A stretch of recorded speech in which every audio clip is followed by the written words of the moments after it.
you think Carlos Alcaraz is just a player of explosive energy, think again. Because the biggest shock he created recently didn't come from a forehand on the court, but from a decision off the sidelines, parting ways with his mentor of 7 years, Juan Carlos Ferrero, and rejecting every big name lining up to take his place. No warning, no farewell press conference, just a cold announcement, followed by absolute silence. The tennis world thought this was a tactical coup, clearing the way for a super coach like Muratoglu or Ivan Lendl. But no, Carlos Alcaraz chose Samuel Lopez, a name with little fame, no aura, and no scandals. To many, it was a crazy decision. But to Carlos, it was a strategy for survival. The real story behind it isn't on the court. It began with silent cracks between Ferrero and Carlos's father, who has always closely followed his career. Months of arguments over long-term plans, control, and what is best for a star at the top of the world. When a relationship once likened to family turns into a contract negotiation, the end is only a matter of time. So why did Alcaraz reject every opportunity to upgrade? Why would a teen Grand Slam champion turn his back on top strategists? Is this proof of a mature Carlos, or just the impulsiveness of a 22-year-old? Don't jump to conclusions, because at the 14-minute mark, you will witness a detail that the Spanish media has never published, a detail that could change everything about how you view the most talked about sports divorce of the year. Subscribe to Pro Tennis 360 today, so you don't miss the untold stories, the behind-the-scenes twists, and the decisions reshaping a star's entire career. Because with Carlos Alcaraz, every serve is a statement, and this time, he's stating it with silence. The starting point of an irreplaceable alliance. No one becomes world number one alone.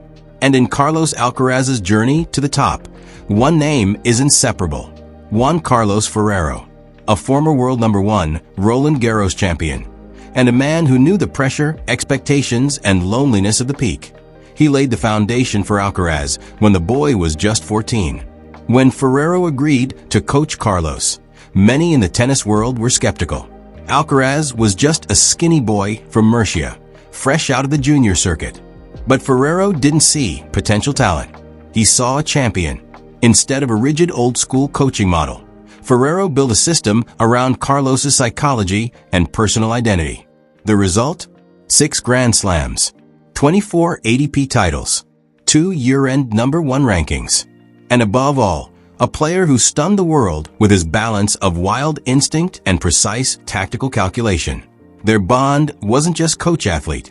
It was something deeper, almost father-son. Ferrero once shared in a rare interview, "I don't just teach Carlos how to win matches. I want him to know how to become a man he can be proud of." That is why, when news of the split emerged, everything seemed to collapse. Like a legendary band breaking up, not because of failure, but because of a feeling that we are no longer heading in the same direction. But even more notable, this split didn't start with the two men on the court. It came from a power behind the scenes. The man named Alcaraz, and the title senior, is causing more speculation than ever. What if it was Carlos's father who pushed Ferrero out? In the next part, we will dissect every small sign leading to this simmering split, and why Carlos, despite knowing the consequences, let it happen. When the father steps out of the shadows. For a long time, Carlos Alcaraz Sr., Carlos's biological father, has been seen as the shadow power in the team, never speaking publicly, rarely appearing in the media. But anyone who followed Carlos's growth knows he was the first to put a racket in his son's hand, and perhaps the last to make decisions in critical moments. According to Spanish sources, the conflict between Ferrero and Carlos Sr. didn't explode suddenly. It accumulated. Small arguments over tournament schedules, disagreements on training routines. Ferrero wanted Alcaraz to manage his workload, maintaining a long-term peak. Carlos Sr. wanted his son to play more, consolidating the number 1 spot.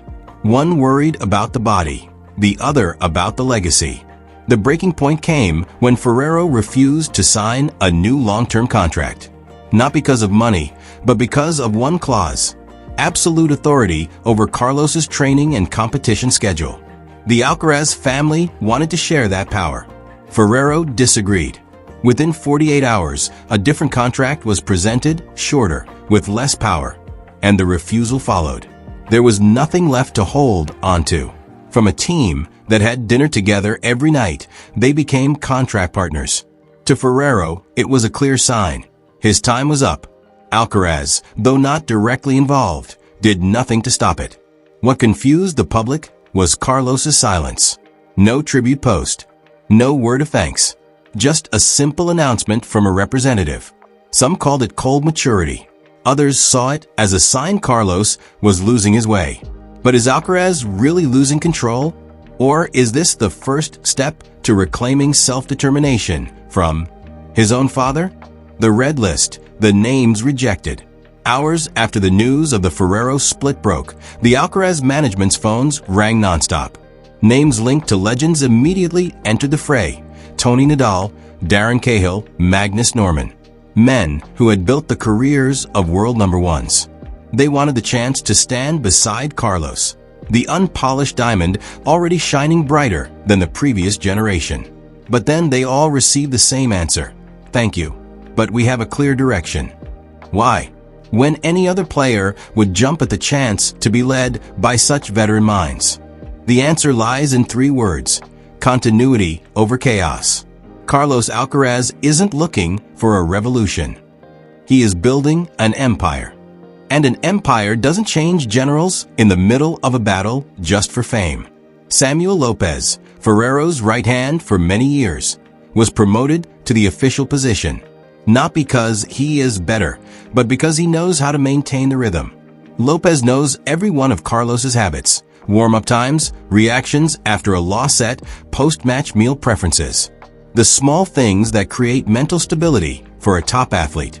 According to journalist Angel Garcia, there were 5 to 6 official offers sent to Team Alcaraz. Some were even willing to work for free for the first 6 months. But Team Alcaraz refused them all. No negotiations, no further consideration. This decision stunned the tennis world. But it was also a silent declaration. Carlos is no longer a boy being coached. He is the one in control of his story. Lopez, the unexpected choice. Before stepping into the official head coach role, who was Samuel Lopez? A background coach in the truest sense. No scandals. No big statements. No media stunts. But that silence is exactly what Carlos needs right now. Samuel has worked with many ADP players, including Pablo Carreño Busta, a player known for durability, but not for being a media star. Lopez is famous for being exceptionally good at maintaining long-term stability rather than short-term breakthroughs. When he joined Team Alcaraz in early 2025, he was seen only as a rhythm keeper. But after the split with Ferrero, Lopez became the anchor. According to internal sources, he was the only one not caught up in the power struggle between Ferrero and Carlos's father. He chose to step back, observe, and then accept the new role without breaking any existing rules. Lopez doesn't introduce a new curriculum. He doesn't force Carlos to change technique or pace. Instead, he does the most important thing. He protects the ecosystem Ferrero worked so hard to create. In a sport where a 2% mental shift leads to collapse, that continuity is pure gold.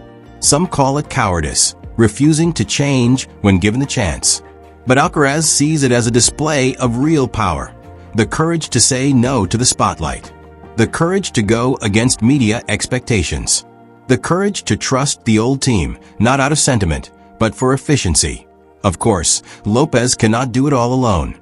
Recent sources reveal that a second coach might be added, not to replace him, but to support strategy for long tours. But the leader, the ultimate decision-maker, will be only one: Samuel Lopez. Preseason, an old lineup with a big gap. While the rest of the ADP Tour enjoys the year-end holidays, Carlos Alcaraz is back on the practice court. No time for regret. No honeymoon expectations after the split. Carlos enters the preseason with almost unchanged intensity. The location is notable: the Ferrero Tennis Academy, the place forever linked to the Carlos Ferrero duo. Even though the coach-athlete relationship has ended, Alcaraz chose to keep almost the entire operating machine. The fitness experts, recovery specialists, nutritionists, psychologists, all are old faces. Only one is missing: Juan Carlos Ferrero. Images of Carlos training with Flavio Coballi, the Italian player, quickly spread. Together, they run drills, practice reflexes, simulate match pressure. And in the stands, Samuel Lopez, unlike Ferrero, who always stood right at the baseline, chooses a far corner, observing the whole picture, occasionally just nodding or marking a tactical board. There is something very un-Alcaraz-like here. No more loud shouts after a drill. No more laughs with Ferrero after a good shot. Everything is run, like a business being reset. But that fits Carlos's current mindset. He doesn't need an inspirer. He needs an environment quiet enough to make big decisions. And Samuel Lopez is giving him that: no judgment, no fighting for the spotlight, no invisible pressure. When asked why he still trains at Ferrero's academy despite the split, someone from Carlos's team replied briefly, "Because it works. No room for emotion, only efficiency." The opening match, the Sinner Challenge. If there is anyone capable of challenging Carlos Alcaraz right now, not just on the court, but psychologically, it is Jannik Sinner. Ironically, Carlos's opening match of the 2026 season is an exhibition match in South Korea against Sinner. No ranking points, no standings, but all eyes are on it, as if it were a Grand Slam final. Since 2022, the relationship between Carlos and Sinner has been labeled by the media as a new generation rivalry. They are young, they play aggressive, they are charismatic, and they always turn a match into a highlight reel. But while Carlos chose the path of stability, Sinner is the opposite, constantly experimenting, changing techniques, choosing coaches who have failed before to start over. That makes the confrontation even more layered. It's not just Carlos versus Sinner. It is stability versus risk-taking. The match takes place in a heated atmosphere in Seoul. Carlos enters with his familiar team, Samuel Lopez and 2 fitness specialists, no Ferrero. Sinner comes with a brand new crew, new coach, new nutritionist, even a new clothing sponsor. Everyone waits to see if Carlos will collapse mentally without Ferrero's shadow on the sidelines. But contrary to predictions, he plays with an unusual coldness. No shouting, no flamboyant celebrations. Just razor-sharp forehands, timely net approaches, and an unwavering gaze. He doesn't just beat Sinner. He controls the match.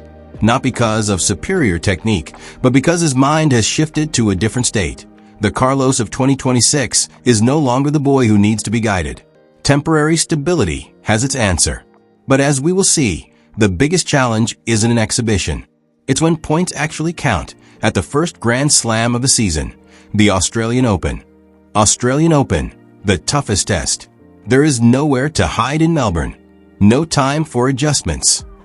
The Australian Open is always one of the harshest Grand Slams, from the heat to the media pressure. Carlos Alcaraz enters the tournament as a champion, but without the man who built him by his side. Every camera follows Samuel Lopez, not to cheer, but to scrutinize. Does he have the mettle to be head coach on the biggest stage? The schedule is not kind. Carlos has to face tricky opponents as early as the 3rd round. Every set becomes a test of the Post-Ferrero system. The Spanish media begins to take sides. One side supports Alcaraz for daring to choose his own path. The other side questions, will the absence of a veteran strategist like Ferrero cause him to fade in long matches? Surprisingly, Carlos doesn't answer with words. He lets his down-the-line passing shots and 20-ball rallies speak for him. His calmness in tie-breaks makes the entire Rod Laver arena hold its breath. Samuel Lopez doesn't change his demeanor, still sitting in the coach's box with arms crossed, barely speaking. But every time Carlos breaks serve, he quietly nods, a private signal understood only by the two of them.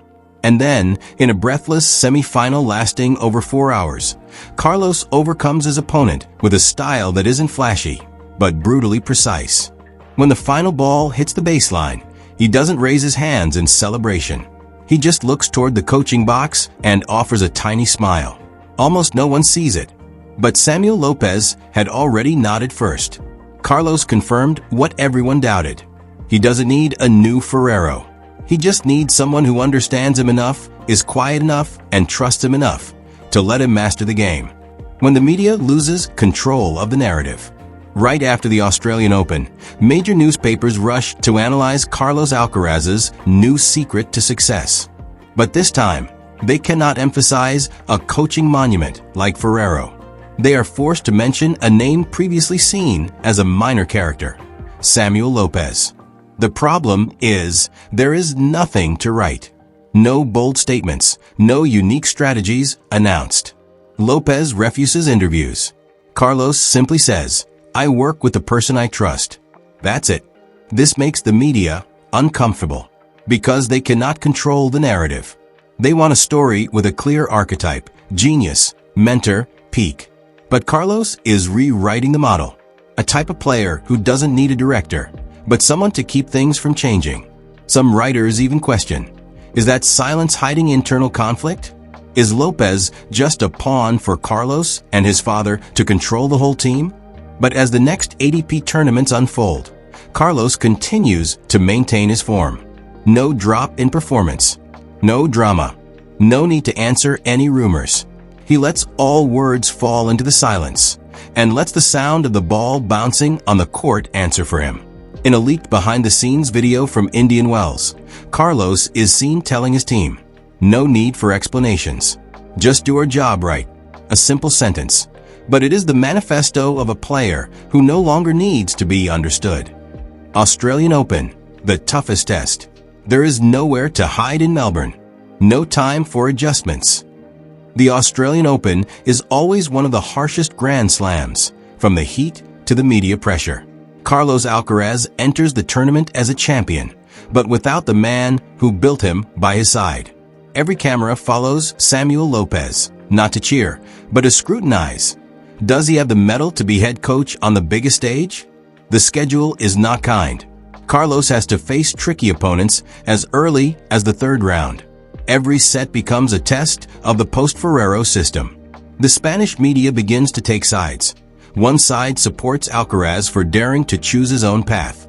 The other side questions, will the absence of a veteran strategist like Ferrero cause him to fade in long matches?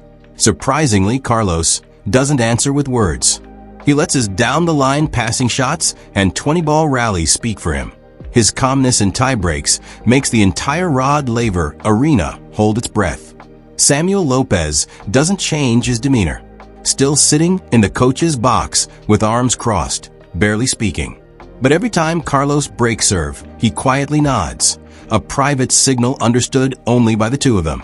And then, in a breathless semi-final lasting over 4 hours, Carlos overcomes his opponent with a style that isn't flashy, but brutally precise. When the final ball hits the baseline, he doesn't raise his hands in celebration. He just looks toward the coaching box and offers a tiny smile. Almost no one sees it, but Samuel Lopez had already nodded first. Carlos confirmed what everyone doubted. He doesn't need a new Ferrero. He just needs someone who understands him enough, is quiet enough, and trusts him enough to let him master the game.